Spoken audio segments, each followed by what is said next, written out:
नमस्कार सभी को, आपका स्वागत है मेरे चैनल में। पार्ट 2 में बिहार फ्लड के बारे में बात करना चाहते हैं। दूसरा रीज़न के बारे में, नदी तल का तेज़ी से बढ़ना एक दूसरा रीज़न हो सकता है। गाद जमा हो जाने पर नदी तल बढ़ जाते हैं। एक नदी जिसमें कभी 10 मात्रा पानी समा सकता था या ज़्यादा और कम, जिससे यह अधिक आसानी से फैल जाता है।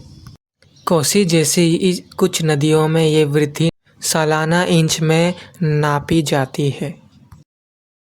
1950 के दशक में प्रमुख रणनीति तटबंध बनाना था, जो कि मानव निर्मित दीवारें होती है। नदियों को सम्मानित करो।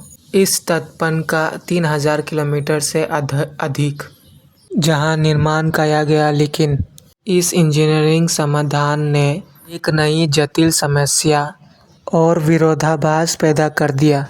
तीसरा रीज़न ये है कि तटबंध प्रेरित बार तटबंध नदी को प्राकृतिक रूप से हिलने और गाद फैलाने से रोकते हैं, बाढ़ के मैदान के पार। इसके बजाय गाद तटबंध के बीच फंसा हुआ है, accelerating the rise of the river bed above the surrounding land, turning the river into a equivalent column of water।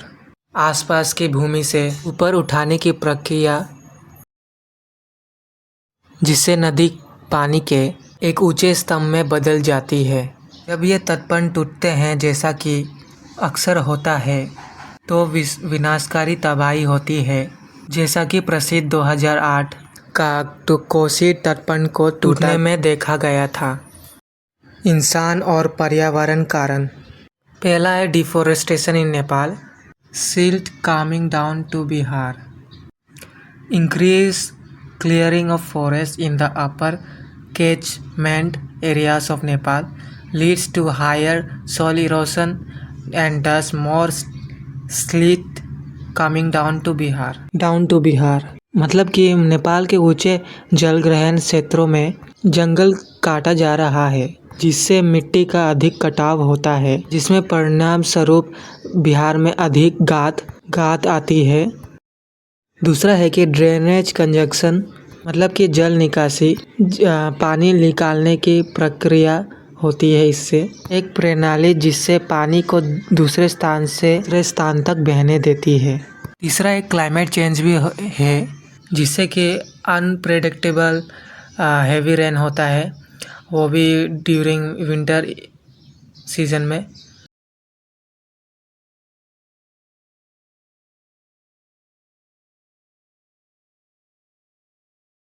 Monsoon season में बहुत ज़्यादा बारिश होता है।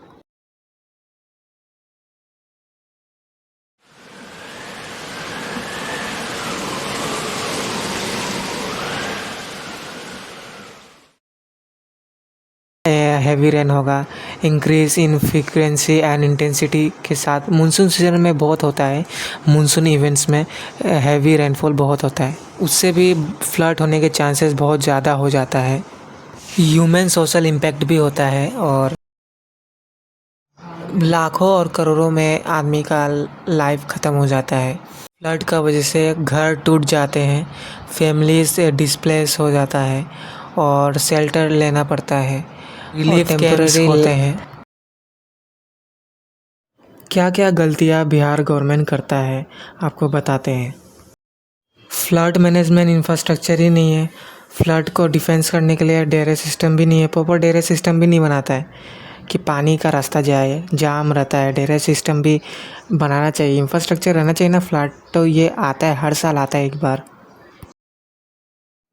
बहुत ख़राब शहर का प्लानिंग रहता है, एनक्रोचमेंट करने का, मतलब आते क्रम करने। अनप्लांटेड अर्बनाइजेशन होता है, एनक्रोचमेंट होता है। और ये flood plans reduce natural water को कैसे एब्जॉर्प्शन करना है, एरियाज़ को कैसे, मतलब वो एक प्लानिंग होता है ना, वो नहीं करते इन लोग, मेहनत ही नहीं करना चाहते हैं। और है ये lack of effective early warning system, मतलब जैसे फ्लड होने का चेतावनी, ये सब कुछ भी, ये सब बहुत जल्दी नहीं देते इन लोग और बताते भी नहीं। बहुत देरी के बाद आए तब तक तो फ्लड हो ही जाता है। अलर्ट भी तो करना चाहिए ना, बहुत देरी के बाद अलर्ट होता है जब तक फ्लड हो ही जाता है। टाइमली अलर्ट नहीं होता है, prevents residents from taking necessary precaution होता है। और बहुत देरी काम होता है रिलीफ देने में, रेस्क्यू ऑपरेशन करने में, नज़रअंदाज कर देते हैं ये बहुत बड़ा प्रॉब्लम का लॉन्ग टर्म सॉल्यूशन निकालने में। और लैक ऑफ डेटा कलेक्शन रहता है इन लोग के पास, डेटा भी उतना नहीं रहता है, बहुत कम रहता है। क्लाइमेट चेंज होते रहता है और जो सोचता भी नहीं है उतना बारिश होता है, बिना सोचे। मतलब आप नहीं क्लाइमेट चेंज इतना होता है और बारिश इतना होता है कि फ्लड हो जाता है। प्रॉपर इंफ्रास्ट्रक्चर नहीं है, लेट होता है, अलर्ट भी बहुत देरी में करते हैं, तब तक तो फ्लड हो ही जाता है।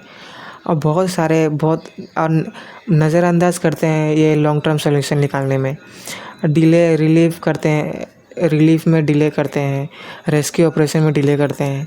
और तब तक तो फ्लड बढ़ जाता है, वहाँ का आदमी को बहुत दिक्कत सहना पड़ता है और डिस्ट्रक्शन होता है।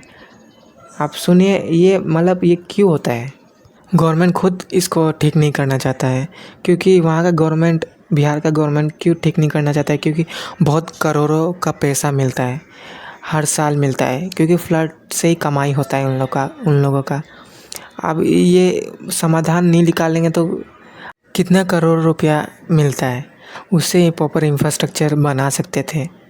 और फ्लड भी अगर कंट्रोल में रहता है, डिफेंड कर पाते। फ्लड होगा, ये ज़रूर होगा, लेकिन डिफेंड तो कर पाते। इतना फ्लड भी नहीं होता अगर प्रॉपर इंफ्रास्ट्रक्चर होता तो। टाइम में अलर्ट नहीं होता है, डिले होता है, हर चीज़ में देरी काम होता है, रिलीफ भी देरी होता है। क्लाइमेट चेंज इतना होता है कि वो तो हाथ में नहीं हो, नेचुरल चीज़ है।